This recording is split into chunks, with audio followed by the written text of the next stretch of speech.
Tonight, if you're planning on doing some shopping this weekend, the city says pack your mask. A cloth mask or face covering is strongly recommended. That advice coming as more businesses get ready to get back to business. Plus, it was disgustingly handled, and then again, this is why this story needs to be out there. The family of a personal support worker who died after contracting COVID-19 says his employer and the healthcare system failed him. And a Toronto landlord is forced to refinance his condo as the pandemic stalls the eviction of his tenant, owing $16,000 in rent.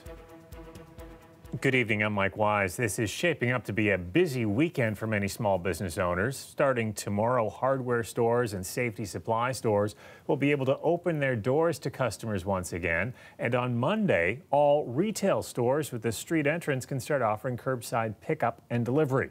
As Talia Ricci found out, that has many owners scrambling to get ready. It certainly won't be business as usual Monday for this Queen West shop. There's definitely some extra things that have to happen to do curbside pickup now.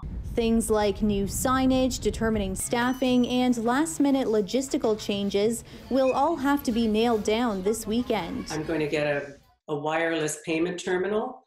Obviously, people can't come in the store, and the ones we have are hooked up to a computer. So we want to be able to go outside if people need to pay.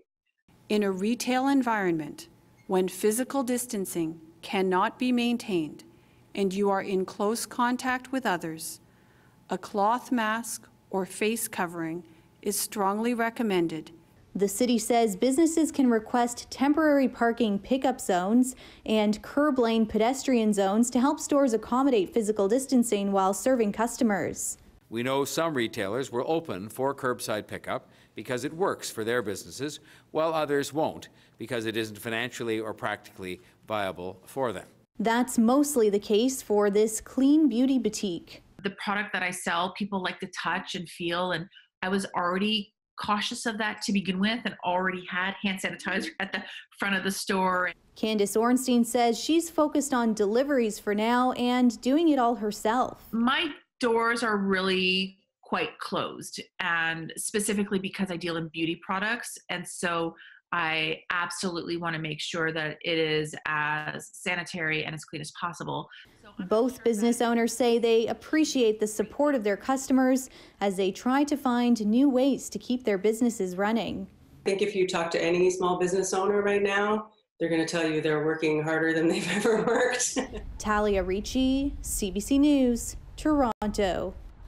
There are calls tonight for the TTC to require all passengers to start wearing mandatory face coverings. The union representing TTC employees says it has concerns about overcrowding now that more businesses are reopening and with service cuts slated to take effect Sunday night.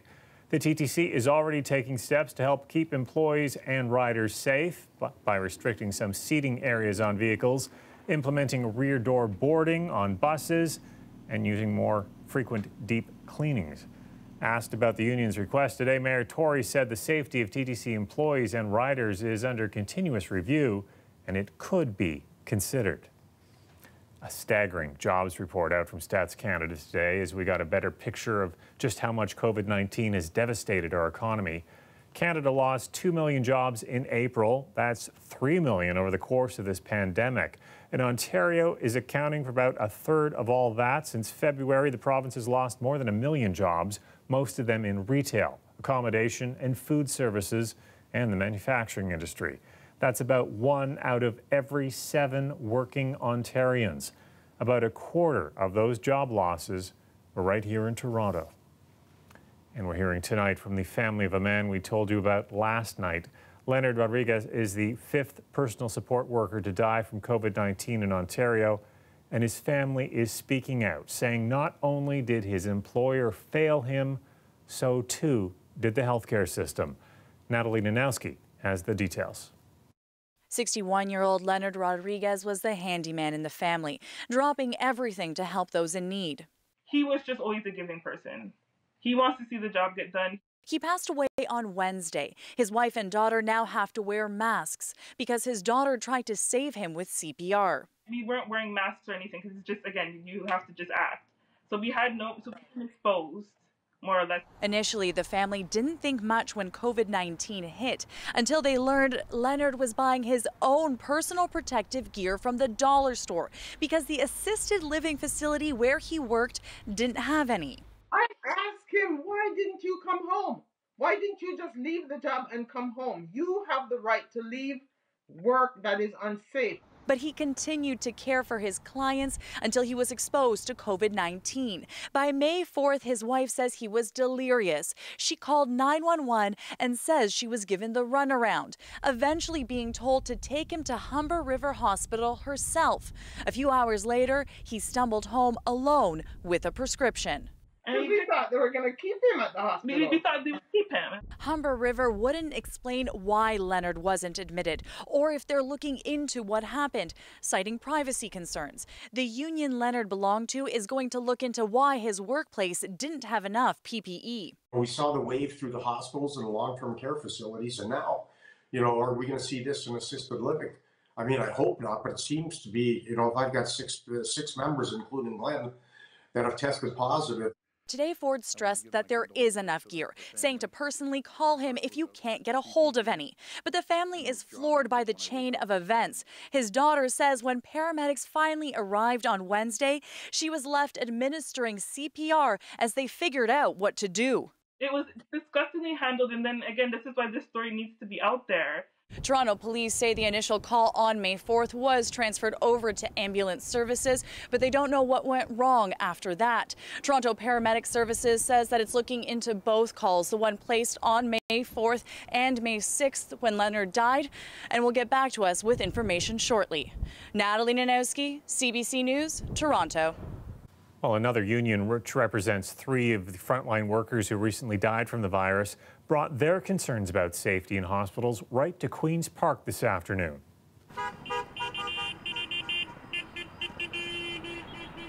Members of the Service Employees International Union made a lot of noise outside the legislature today. The union represents more than 60,000 healthcare workers and is calling for an immediate inquiry into the province's long-term care system.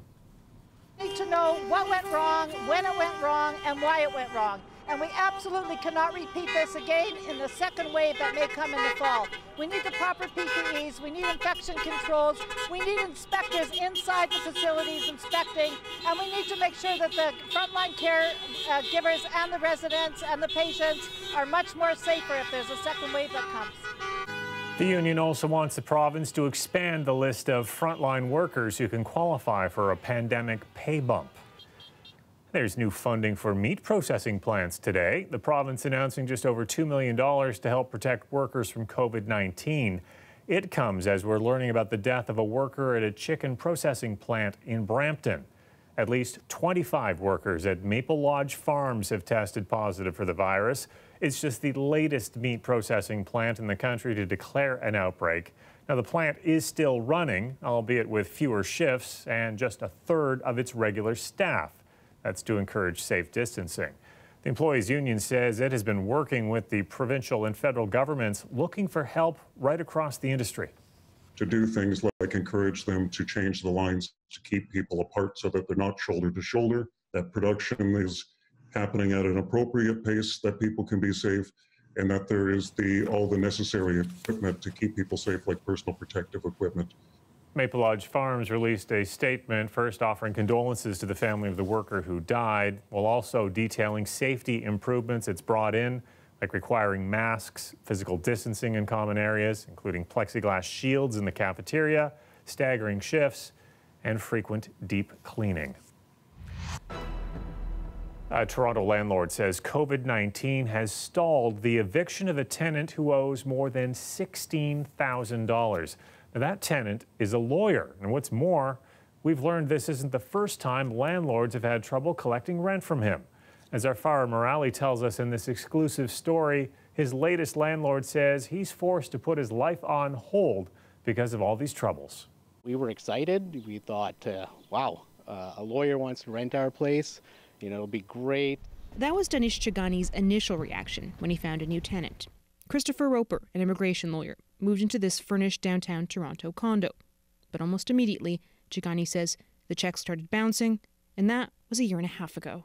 If we get to May, we're going to be about 16,500 in arrears with no end in sight. Chigani, whose wife is pregnant with their second child, says his family has been hit hard financially.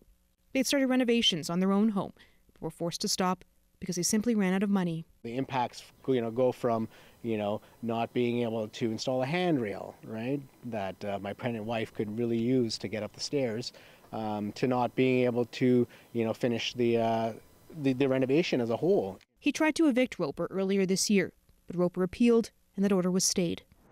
CBC Toronto spoke to two of Roper's previous landlords and obtained court documents about a third. Their experiences all mirrored Chigani's. Two of them even took Roper to the landlord and tenant board to evict him for failing to pay thousands of dollars in rent.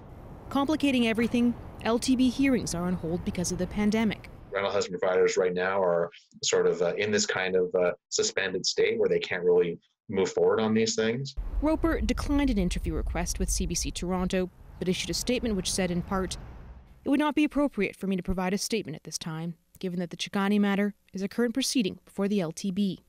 Unfortunately, there are people out there that they know the law, they know the process, and they know its deficiencies. As for Chigani, he says he's tried appealing to Roper on a personal level, but it hasn't worked. It has impacts on a young family, who's trying to make ends meet. Farah Morali, CBC News, Toronto. Premier Ford has been caught for not following his own advice. After urging residents to stay home and not travel to their cottages, today he admitted he drove up to his cottage over the Easter long weekend because he was concerned about burst pipes.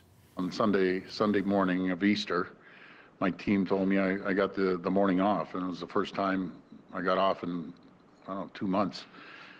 And it's weighing on me because a couple years ago, we had burst pipes, made a terrible mess, thousands of dollars of damage. And that night, I was thinking about it. I woke up early in the morning, 5:30, and then I just got ready and hopped in the pickup truck myself at 6:30 in the morning. I drove up there and checked out, make sure everything was okay, and it was. I literally hopped back in my truck and drove right back. I was back by noon. Ford's office released a statement to clarify things, saying that the Premier drove alone to the cottage, which is under construction. It says he spent less than an hour there and didn't stop anywhere or interact with anyone. Everything was just sold out within seconds. Like, puppies are just flying off the shelves. After the break, we'll look at why pandemic puppies are all the rage right now and the opportunity that is presenting to scammers. Plus, sometimes setting new records is a good thing, not necessarily when you're talking about new record lows, and we may be going there tonight. I'm meteorologist Colette Kennedy. I'll tell you about the chilly temperatures, but also when it's going to warm up, coming up after the break.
Countries around the world are commemorating the 75th anniversary of VE Day, marking the official end of the Second World War in Europe on May 8, 1945. That included a ceremony here in Toronto. Canadians from coast to coast to coast flooded the streets to celebrate and cheer. The war in Europe had finally come to an end, and our soldiers could come home. But that moment was bittersweet. While more than 1 million Canadians answered the call, 45,000 made the ultimate sacrifice. Premier Ford laid a wreath at Queen's Park to honor the soldiers who lost their lives, and Mayor John Tory did the same at Old City Hall. A large Canadian flag was also raised at Nathan Phillips Square. Now, due to COVID-19 and physical distancing measures, the City of Toronto is recognizing this significant milestone through online tools, encouraging people to visit its website to see archival photos from that time.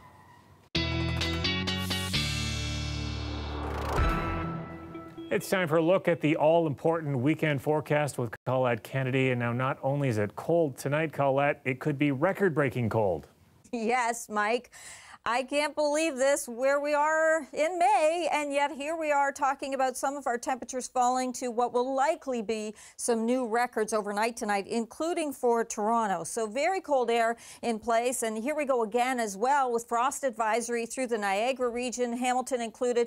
Tonight, it goes all the way back towards Windsor because those temperatures last night in Windsor with some cloud cover stayed a few degrees above freezing. That's not going to be the case tonight.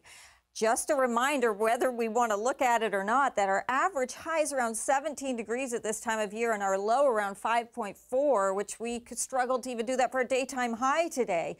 The record low, that's for this date today. Now for tomorrow, it also comes from 1966 and it's minus 2.2.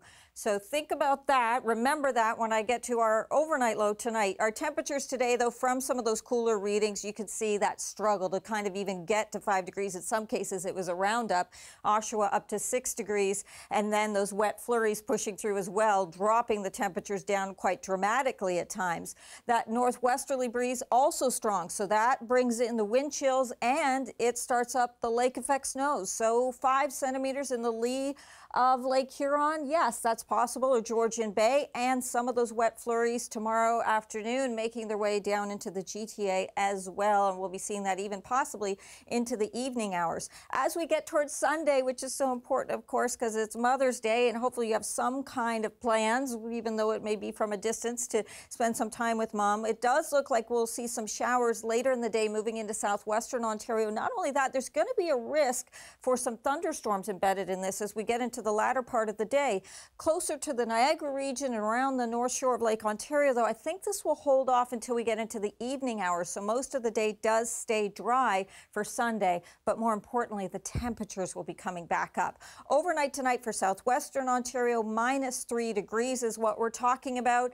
And for tomorrow, highs 7 to 9 degrees. And for the GTA, remember that number? The record is minus 2.2. Overnight tonight, 3 degrees for Pearson, minus 3 that is, and that's why I think we'll be at a new record. Some other record lows likely will be broken across southern Ontario. Tomorrow afternoon, okay, we're not warming up yet. That comes on Sunday, and this is how it looks. So after a high around 5-6 degrees Saturday, a few areas may catch 7. We're looking at Sunday improvement for sure as we'll get above 10 degrees. Monday, a mix of sun and cloud, and those temperatures into next week. Still below seasonal, but stabilizing a little bit, Mike. I can't believe this is May. Thanks, Colette. You're welcome. The weather update is brought to you by Trane, the most reliable heating and cooling brand. We test, so it runs. Take advantage of special offers now. It's hard to stop a Trane. We still don't know when the Toronto Raptors will take to the court once again, but starting next week, they'll be allowed to practice again. The province is letting the team reopen its OVO Athletic Centre. But there's a big catch. Only one player and one coach will be allowed in the building at a time. And it will be mandatory for everyone to wear a mask except when players are on the court. Players can choose whether they want to go into the center to practice their shooting, with conditioning and weight training still being done at home.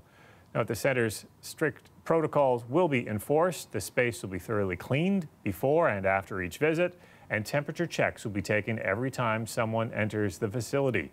The Raptors wanted to make sure the champs stay safe and healthy. Well, if you think the pandemic is the perfect time to get a puppy, apparently you're not alone. More and more Canadians are choosing to use all this extra time indoors to train a new pet. That's caused some trouble for some hopeful pet owners as more and more scammers are clawing their way in. Philip Lishanek has that story. It seems Canadians can't help but fall for these cute bundles of fur, the perfect distraction to fill the time now that many are stuck at home. Pandemic puppies are definitely all the rage. Stephanie Niato had been searching for a Bernedoodle puppy for months. And everything was just sold out within seconds. Like puppies are just flying off the shelves, so to speak. With adoption services run by shelters like the Humane Society and the OSPCA closed, she searched online and found a listing. So they had one boy left. We jumped on it. We asked, can we see him? Can you tell us more about the parents? All these different questions essentially to make sure that it wasn't a backyard breeder, or it wasn't a puppy mill, and everything checked out. They met a woman outside a home in Brampton, paid her $3,500, and when they got the pup home, they realized Kubo was only 4 weeks old, far too young to have been sold. Then the seller didn't return her calls, texts, or emails. She didn't even live at the home where they met her. Since then, she's heard from others who'd been scammed, who were sold sick dogs or mixed breeds sold as purebreds. Even people who sent money for a deposit only to never hear from the breeder again. Just complete scams. And for people that don't really have experience in purchasing a pet, I feel like the pandemic is definitely going to cause more people to be duped in the same way. Reputable breeders agree scammers are taking advantage of increased demand. I know that on average, we're getting twice as many inquiries on our puppy list that we traditionally have from last year's statistics. And many members are getting 10 and 15 inquiries per week. And he says it's frustrating to hear those desperate for a dog are being taken advantage of. Expectations of children that the puppy's coming next week, and then parents send money and then they are ghosted. The Kennel Club recommends only dealing with a reputable breeder and not getting a pet, which could be a 10 to 15-year commitment on an impulse. Philip Lishanek, CBC News, Toronto.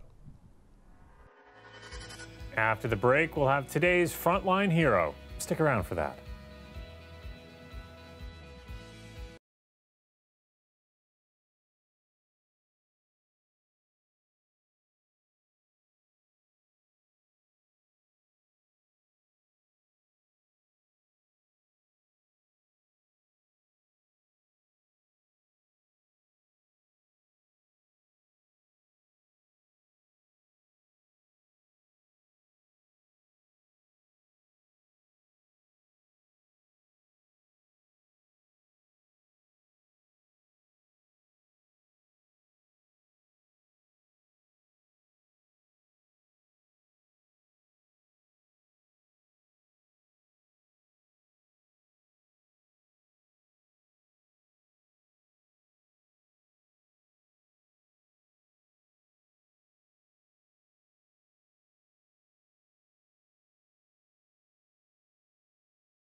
Recently, some people who live in Georgetown came together to thank their frontline workers. They held a car parade in front of the local Amica Seniors Lifestyle residence, where they've recently lifted their COVID-19 outbreak status. Take a look.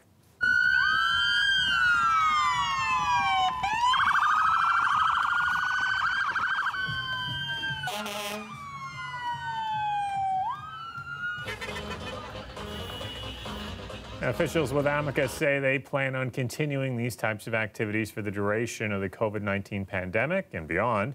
It's all part of their Smiles for Seniors campaign aimed at combating loneliness and isolation. And thank you to all the long-term care and retirement residence workers for what you do. If you'd like to share a story about your frontline heroes, we're still accepting submissions. You can tag us on social or send us an email. And that is our newscast for tonight and for the week. Tomorrow on CBC Radio, our colleagues at Quirks and Quarks have a good show lined up. Did you know there's a newly discovered black hole relatively close to Earth? Now, 1,000 light years away is considered relatively close, but don't worry, it doesn't pose a threat. The show also talks with biologists who have solved what's been considered a big mystery. Just how do koala bears drink? They haven't really been sure until now. You can hear that answer tomorrow at noon on CBC Radio 1. Have a great weekend.